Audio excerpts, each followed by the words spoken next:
A former pizza restaurant on Gage Street in Bennington is the temporary home of Vermont Paws and Boots, a program that matches up traumatized veterans and first responders with service dogs. The canine friends and their handlers go through several months of training together, getting to know each other so that when both graduate, they are ready to take on the world.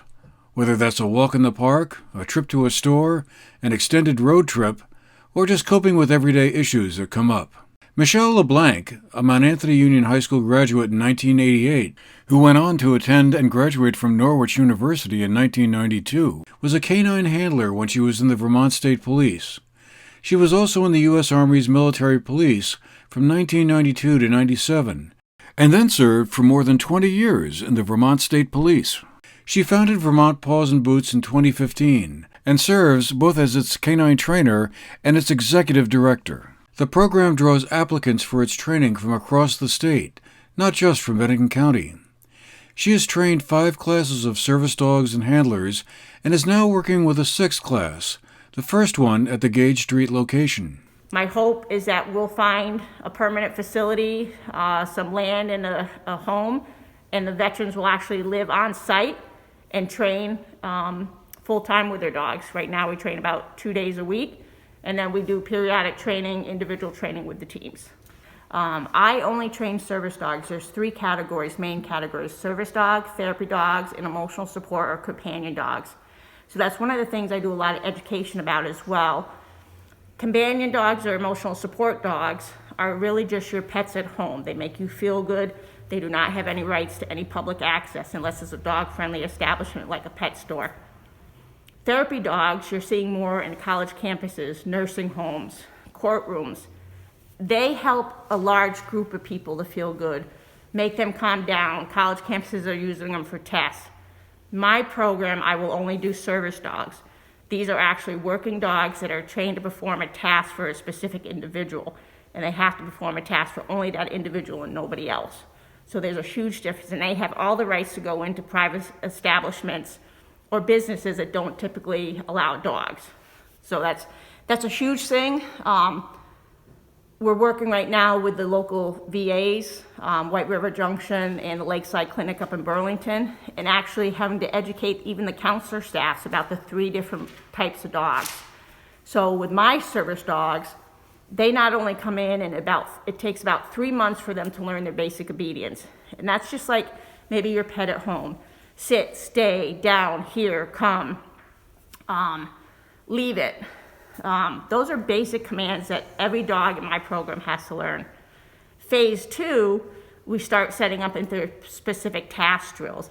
And that's what's making them different from any other dog as a service dog. These dogs are learning how to alert and do pressure drills when an individual has a panic attack. Their anxiety may be getting up.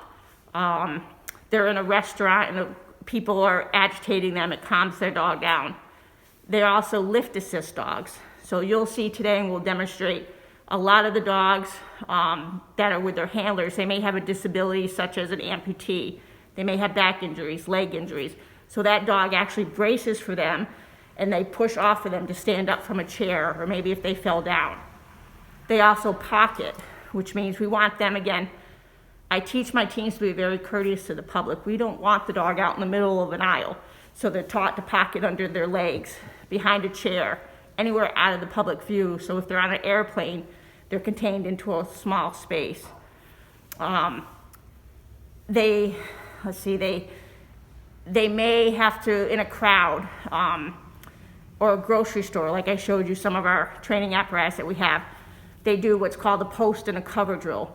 So if you're meeting a person for the first time, or you're at a concert, or you're at a business function, and somebody comes up and just, pre-COVID shook your hand, now COVID does an elbow bump, they put a barrier between you, and it's called a post drill. And the dog stands in front of you to give that personal space. There's a cover drill.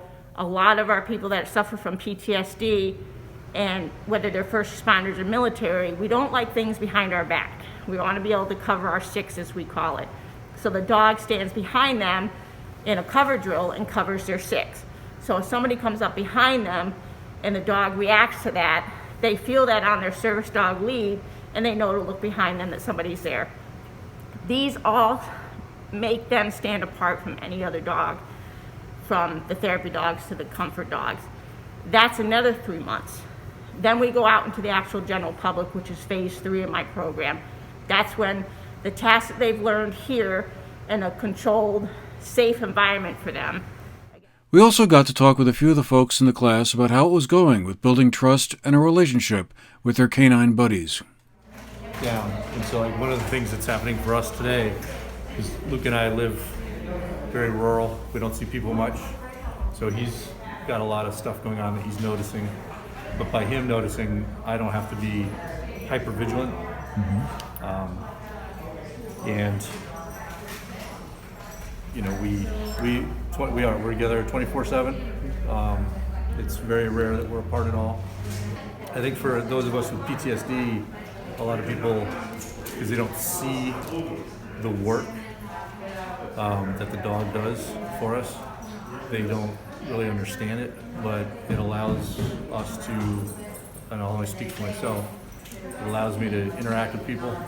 It allows me to not be ready to rip somebody's head off in any second. And Luca also does a brace for me because I broke my neck when I was in the service, and I have a TBI, so I have a little bit of a balance issue. So he does have that additional feature of he'll brace for me, he'll retrieve things for me. You know, if I drop my keys, he'll pick them up and bring them to me. And then on the PTSD side of things, if I start to get dysregulated, he'll notice it. He'll signal me, and if I'm really getting out of control, he'll, like, this 93-pound dog will climb in my lap and tell me I need to calm down and keep me out of trouble. Well, I had been looking for quite a while for a service dog program, trying to get help through the VA, and my therapist recommended me to Michelle's program.